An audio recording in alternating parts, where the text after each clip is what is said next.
BN9 TV Telugu news channel కి స్వాగతం.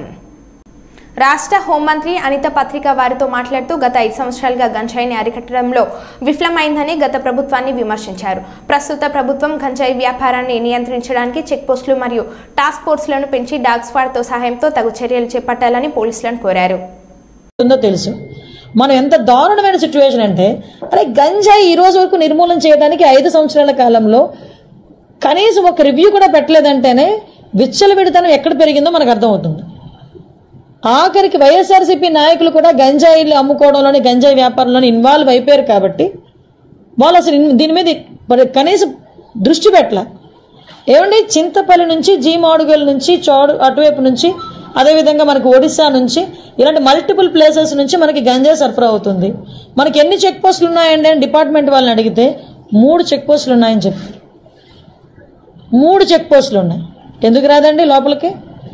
మనకి వైజాగ్కి ట్రాన్స్పోర్టేషన్ ఎక్కువ, ఇటు ట్రైన్స్ కానీ ఇటు ఫ్లైట్స్ కానీ రోడ్ ఫెసిలిటీస్ ద్వారా వ్యాన్లు మిగతా అన్ని దాంట్లో ఈవెన్ 2 వీలర్ ఆఖరికి అమెజాన్లో కూడా పెట్టుకొని అమ్మేసుకుంటున్నాడు అండి డ్రగ్స్ని.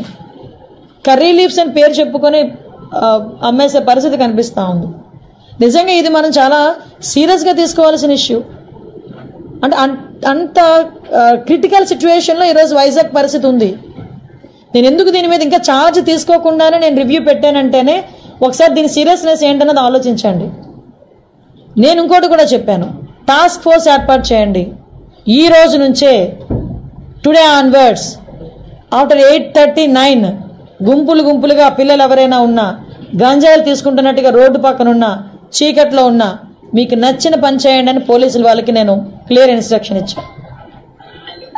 అట్ ద సేమ్ టైం ఈరోజు కొంచెం మరీ ఇంకోటి విషయం ఏంటంటే స్మెల్ డిటెక్ట్ చేయాలి. వీళ్ళు డిటెక్ట్ చేయాలి ఈ గంజా ఎక్కడుంది ట్రాన్స్పోర్టేషన్ టైంలో. స్మెల్ డిటెక్ట్ చేయడానికి రెండు ఉన్నాయి డాగ్ స్క్వాడ్. 2 అసలు నిజంగా ఈ రాష్ట్రాన్ని ఏమి చేసేద్దాం అనుకున్నారు ఈ 5 సంవత్సరాలు నాకు అర్థం కాల. 2 డాగ్సా?